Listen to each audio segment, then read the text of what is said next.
Merlin, the magician, will not eat or sleep or speak to anyone in Camelot. So the enchantress Morgan asked Jack and Annie to help. They must travel to Magic Trias to the majestic world of ancient Japan to find one of the secrets of happiness. They have a research book to guide them and a magic wand too, with three special rules. Will that be enough to help Jack and Annie complete their mission? Hello. Today I'm going to be reading Magic Trios Merlin Missions. Number 9, Dragon of the Red Dawn by Mary Pope Osborne. So as I read this, would that help Jack and Annie will complete their mission? Yes, so let's find out if they complete their mission. Let's start. Dear reader, for many years I've admired Japan's literature and art.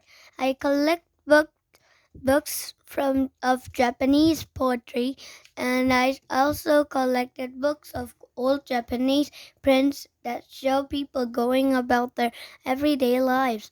Japanese arts and poetry were my inspiration for writing this book because I wanted to live in the senses the artists and the poets created. I wanted to ride a fishing boat. I sip a tea in the tea house, see cherry blossom petals flow down a river. When I'm writing a book, I feel I feel as if I am living in another time and place. Working on this particular Magic Trios adventure, I couldn't wait to get to my writing desk every day to visit the world of my dreams. Mary Pope Osborne.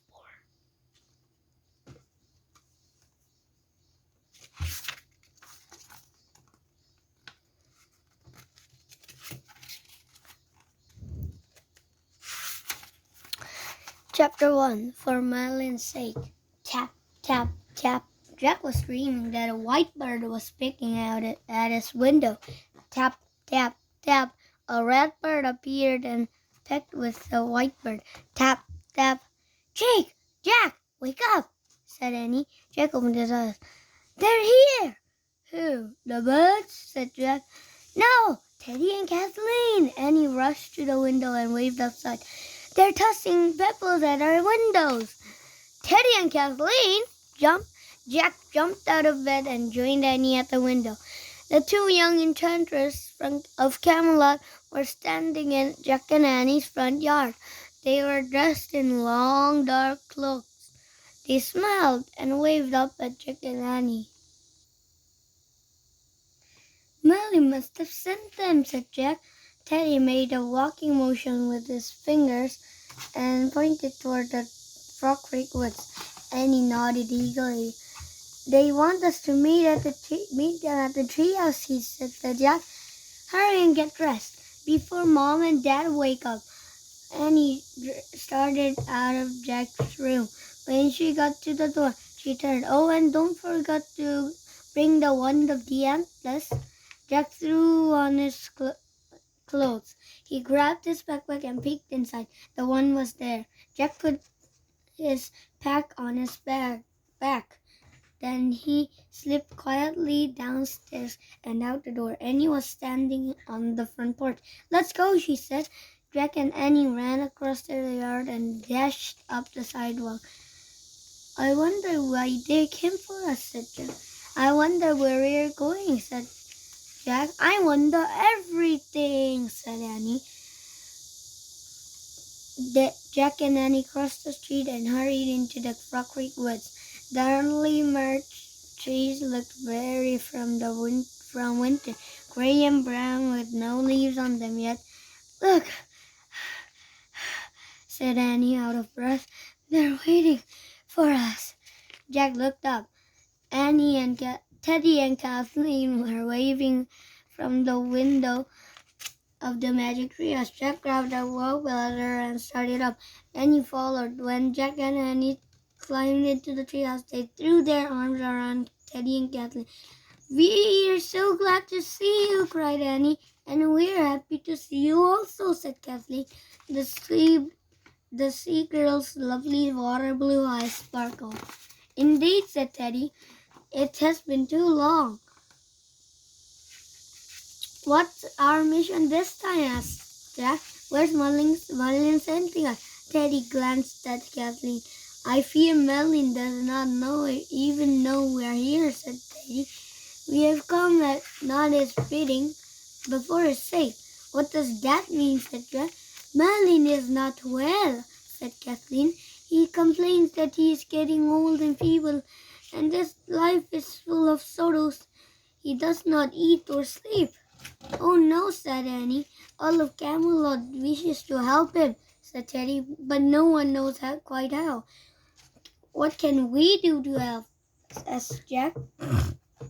Teddy picked up a book from the corner of the treehouse. "Throughout the ages, people all over the world have sought the secrets of happiness," said Jack. He said, "Morgan wants you to search for 4 of these secrets to share with Merlin. She believes that the first one might be found here." Jack took the book from Teddy. He read the title aloud. "A Journey to Old Japan." "Oh wow, we've been to Japan before," said Annie. "Before we met you," Jack said to Teddy and Kathleen. "We had an adventure with ninjas."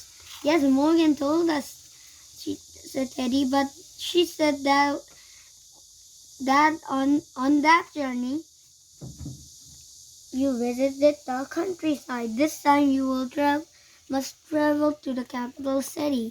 "Are you guys coming with us?" asked Nanny. "I'm afraid not," said Kathleen. "We must return to Camelot now to help Morgan. Since Merlin has fallen ill, she has taken much of his work." "You have your wand, do you not?" asked Teddy. "Yep," said Jack. He reached into his backpack and pulled out and took out the wand of the antlers. The spiraled wand was shaped like a unicorn's horn. "With the help of the wand, you will make your own magic," said Teddy. "That's what Merlin said when he gave it to us," said Annie. "But we didn't say how." "But he didn't say how," said Jack. "It's very simple," said Teddy. "The wand has 3 rules. First, it only works for the good of others. The wand can never be used for selfish reasons. Second, the wand works only after you have tried your very hardest without its help," said Kathleen. "Do not attempt to use its magic too quickly. And third, the wand only works with the command of 5 words," said Teddy. "So you must use your words carefully." Can we review all that, please?" said Jack. "Don't worry, I've got it," said Annie. "We have to go. We have to help Merlin as soon as we can." "If the treehouse takes us to Japan, how will you get back to Camelot?" Jack asked Teddy and Kathleen. Teddy and Kathleen held out their hands. They each wore a sparkling blue ring. "Our magic rings will take us home," said Kathleen. This book from Camelot's library will bring you back home to Frog Creek," said Teddy. "After you have completed your mission." He picked up another book lying in the corner. It was the book about Pennsylvania that Jack and Annie had used on their first Magic Treehouse adventures. "Thanks," said Jack. "Goodbye," said Annie. "Take good care of Merlin." "We'll try," said Kathleen.